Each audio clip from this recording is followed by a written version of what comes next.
Hey everyone, I'm Lamont Gilchrist. LGFitnessMassage.com is my webpage. Lamont Gilchrist, Natural Pro Bodybuilder on YouTube. Lamont Gilchrist on Instagram. Subscribe to my YouTube channel. Get some free information. Today's Green Man's Day, St. Patrick's Day for people. And they're out probably doing their thing.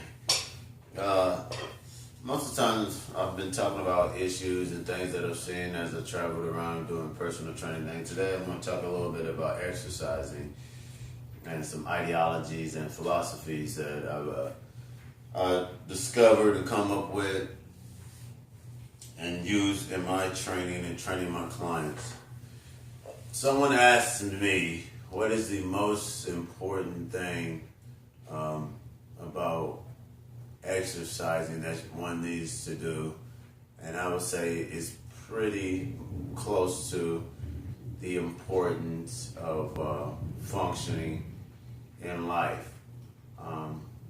Exercising to affect your body or to perform at a higher skill or skill set has evolved out of survival from evolutionary times or times we used to have to go out and protect ourselves against the elements, squat, bend, build houses, do all these particular things, walk miles to track food, and it's become or it's transformed into an art form. So my number one rule, and all my clients is going to probably know what it is, I tell them a story. You know, we talk about the importance of things. And I said, well, how many days do you think someone can go without food? And you could go quite a few days, not a week. I've heard people go years meditating without food, or being obese and eating off their own body. So there's a long time period that someone can go without food. Then I said, well, how long do you think they could go without water? That's a shorter period of time since your body is 60-some, 70% water. The muscles are hydrated through water, blood. It's basically a water-based substance that allows things to travel in through your body. And then I asked them something that's really the foundation of what it is that I do, and that I teach them how to exercise and to perform well, even my elite athletes. So how long do you think you could go without breathing? And then they kind of spark up and light up, and they be like, oh, that makes sense. Now, breathing in itself is a couple different art forms, and so I'm going to teach it in a couple different ways and show you how a couple different levels is, because when I do the science or I do the research about things that I do or situations, I expand my thought process on what it is actually going on and try to understand it from all different angles, and that's almost in everything that I do in life. So breathing in general is taking in oxygen, getting it to valuable points in your body so that you can move, perform, exist. Your heart can beat, things can circulate and be oxidized, and then blowing out carbon dioxide or taking out the gas that is the byproduct of energy being dispersed throughout the body. That is very important in an aerobic capacity or even in an anaerobic capacity, or either when you're doing explosive, anything like that, because of the ATP, because of the byproducts that are being produced by the work that you're doing, because of the energy that needs to be expelled because of bringing energy, which oxygen is the energy source in some cases, depending on what you're doing. In all cases it is, but there's different levels, you know, and I don't want to go into much detail about the different levels, just depending on the speed and the rate of the work. But from an exercise standpoint, that is very important too, and I'm going to set that over here.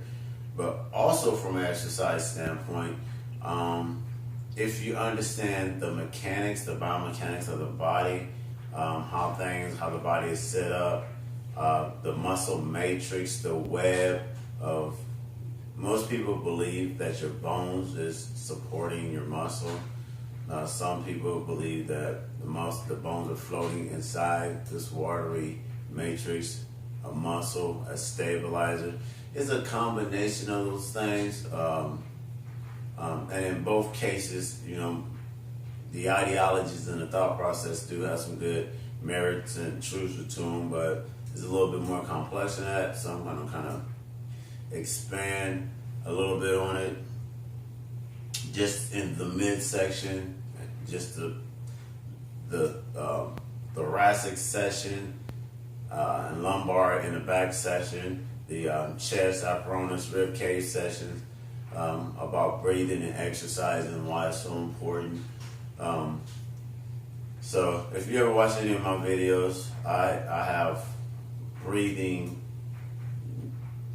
patterns, breathing training styles, different breathing techniques that I teach my athlete, that I actually use in a lot of different cases, and depending on what type of exercise or how I am performing that exercise. Now in the midsection, when you take in a deep breath, the diaphragm actually contracts. And if you understand where that is, and that it is the muscle, it actually helps, supports the spine. The apparatus actually tighten up. The fascia, the apparatus in the back actually tighten up. And then the intercostals, obliques, or the rib cage actually expand to let air come into the lungs, and they actually contract. And so you tighten up that whole quarter area in that midsection. So you're actually holding it from a contraction. Is actually going from a eccentric to a concentric contraction, and then an isometric hold, as long as you hold your air in and your lungs are up, to stabilize that whole middle web or the muscle matrix, to allow you to transfer that energy through your spine, midsection, back, and all the other things without damaging the ligaments, tendons, and all those other important structures besides muscle and fascia in that midsection. When you send out the carbon dioxide and getting ready to breathe again, that actual area in those rib cage actually sink back down and become relaxed. And in most cases, at that particular point, you want to be stacked, because now the apparatus, the muscle matrix, the bone on bone, that stacked position, the sinking, everything compressing, actually uses the format of bones along with the ligaments, some stabilizing of the muscles, to actually support whatever weight it is that you're pulling, lifting, midsection, and all the other components of your middle section of your body.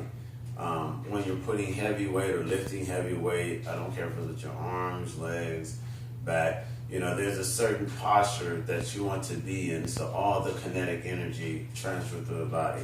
I use this scenario in this case, and when you're transferring energies to my clients, I say, if I take a whip and I go like this with a fluid movement like this, the kinetic energy just from this little movement of my wrist would transfer out no matter how far that whip is, and boom, use speed, that's more power.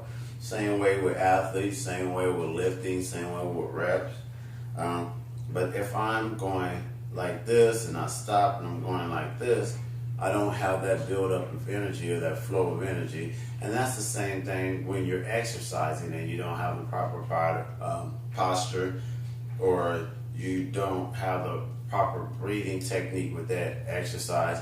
you may be able to get away, and you may be able to get away for a period of time. But biomechanically, and at some point, something's going to break down because there's too much pressure being put somewhere in your body, and it could be, that is just heavy, and you may not get it. But in most cases, it's too much pressure, or too much stress being put on some point in your body that's going to cause it to break down, because you're going to repeat that because you form habits like that. When it gets tough, you get less conscious, and so you start to break down. There's already a panicking thing going on, especially if it's tough or it's getting challenging. And so then you are going to injure yourself. You're going to cause lifelong injuries. You're going to cause reoccurring injuries. You're going to cause certain stiffnesses. You're going to cause certain posture of things to go wrong, with hips being high, back tight, neck tight, and all these other things. And you're going to blame it on exercise, and when really it was probably breathing, poor biomechanics, and not understanding how to support things when you lifting in resting positions, that you want to stack bone on bone, that you don't want to have your elbows underneath you so that you're bouncing on ligaments because it's causing micro tears, or pressing and have your arms sliding without your shoulder blades hitting. So it is very complex. I've spent 30 years and over performing and doing these particular things, researching, expanding, and being enlightened to understand these particular things. But someone asks me, I'll be like, well, how do you feel about people exercising? When you see people exercising, I walk through the gym, I see terrible biomechanics. I see trainers doing terrible biomechanics. I see trainers training people with terrible biomechanics and not understanding the transfer energy or athletics. It's all from a warrior standpoint. It all comes from an athletic standpoint, because actually movement is life-based and survival-based. But still, sometimes I correct people if I think they're going to be reciprocal to me talking to them and correcting them. And then sometimes I just got to look at, the big picture, and I'm at least happy that they're moving, because not moving or not exercising or not being conscious about it is better than not. And so my belief is if they keep up with it, and if they expand their knowledge on what it is that they're doing, and they apply the knowledge that they expand, although it will take them a period of time, although they will go through some injuries and some other things and stuff of that particular nature, hopefully they will get it right. But most people don't get it right, for the simple fact that they keep on doing these same movements. So once you do these things, it's like any other habit. If you keep practicing bad habits, then it just becomes a habit, and it's no longer bad to you. It's just the way that you do these things. Same thing with trainers and different training styles. Most of them don't even understand the energy transfer, how the curve system works, how muscles break down, how energy is transferred, how you're changing each capacity. Most of them are just doing reps and lifting stuff because they heard it in a magazine, or that they seen somebody else do it 10 reps, 8 reps, or whatever. That doesn't mean anything. You have to understand what you're trying to affect for anything to mean anything. That's my frustration. So make sure you practice your breathing techniques. If you want, you can go back and look at some of my videos where I'm doing stuff. I purposely, for my clients, for my audience who understand what it is that I'm saying, I record videos where I don't have music in the background, or you don't have a little song, or I'll let you see my client, so that you can hear me breathing. I do everything. I use my ears when I'm working out. I listen to the weight. I use my feeling. I use my understanding and knowledge. I use my 30 years of experience of lifting different styles. I use my breathing pattern. You can hear all those things. So I'm not just lifting weights. I'm in the moment performing something to affect overall my body composition, the dynamics of my body, or my sports or athletic performance. That's the way I used to play football. That's the way I cover DBs. I listen to him. I see the way he come up to the line. I see if he got his hands clenched, or I see if his hands are loose, because then I can tell what patterns he's going to run. I see where I see if the quarterback take a 3-step drop or a 5-step drop. I can tell what pattern.